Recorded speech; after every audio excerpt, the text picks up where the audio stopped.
मुनी Libya में चीन के हथियार को पाकिस्तान मेड बताकर सेल करने की कोशिश कर रहा है, तो इस्लामाबाद में शहबाज शरीफ पाकिस्तानी एयरलाइंस की आज नीलामी कर रहे हैं।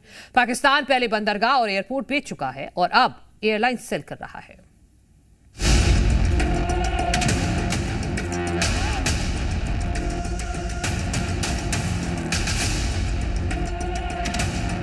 पाकिस्तान पहले ईंट दर ईंट टूटा, अब दीवार दर दीवार ढह रहा है।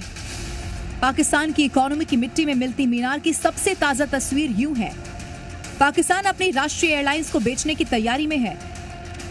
शहबाज सरकार पाकिस्तान इंटरनेशनल एयरलाइंस यानी कि पीआईए की 75% हिस्सेदारी बेचेगी। 23 दिसंबर यानी कि आज बोली जमा करने का आखिरी दिन है और बिक रही एयरलाइंस के लिए भी पाकिस्तान को खरीदार नहीं मिल रहे। आलम यह है कि डेडलाइन के ठीक 2 दिन पहले सेना से जुड़ी एक खाद कंपनी फौजी फर्टिलाइजर प्राइवेट लिमिटेड ने बोली लगाने से अपना नाम वापस ले लिया। अब सिर्फ 3 दावेदार इस रेस में हैं। सामान्य सा सवाल आपके जहन में भी होगा कि पाकिस्तानी सरकार को एयरलाइंस बेचने की आखिर नौबत क्यों आई?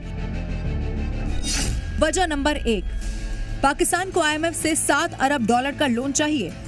इसके बदले IMF चाहता है कि पाकिस्तान में घाटे में चल रही सरकारी कंपनियों का प्राइवेटाइजेशन हो। इसी शर्त के मुताबिक पाकिस्तान अपनी 24 सरकारी कंपनियों को प्राइवेट कर रहा है। पीआईए भी इसी का हिस्सा है। पाकिस्तान दुनिया के सबसे बड़े कर्जदार देशों में से एक है। लोन पर ही पाकिस्तान की पूरी अर्थव्यवस्था टिकी है और लोन का ब्याज चुकाने के लिए भी कंगाल पाकिस्तान लोन लेता है। पीआईए को बेचने की दूसरी वजह भी देखिए। वजह नंबर 2, कई देशों ने पीआईए की फ्लाइट्स को बैन कर दिया है। इस बैन के चलते पीआईए का घाटा बढ़ा और कंपनी पर करीब 25,000 करोड़ का कर्ज हो गया। पाकिस्तान 1958 से अब तक कुल 20 बार IMF से लोन ले चुका है। IMF के दबाव में आकर कई कठिन फैसले लिए हैं। इसी कड़ी में पाकिस्तान अपने बंदरगाहों और एयरपोर्ट को पहले ही बेच चुका है।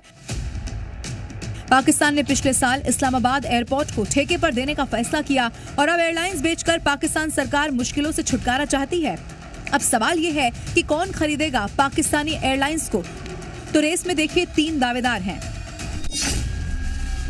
Number 1, lucky group. Number 2, Arif Habib group.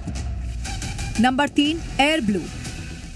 नीलामी प्रक्रिया में पहले सेना से जुड़ी फौजी फर्टिलाइजर भी लिस्ट में थी, लेकिन आखिर वक्त में कंपनी ने अपना नाम वापस ले लिया। दावा किया जा रहा है कि अगर सेना से जुड़ी कंपनी बोली जीतती तो IMF को गलत संदेश जाता। IMF साफ चाहता है कि पीआईए पूरी तरह निजी हाथों में चली जाए, न कि अप्रत्यक्ष रूप से सरकारी या सैनिक नियंत्रण में हो।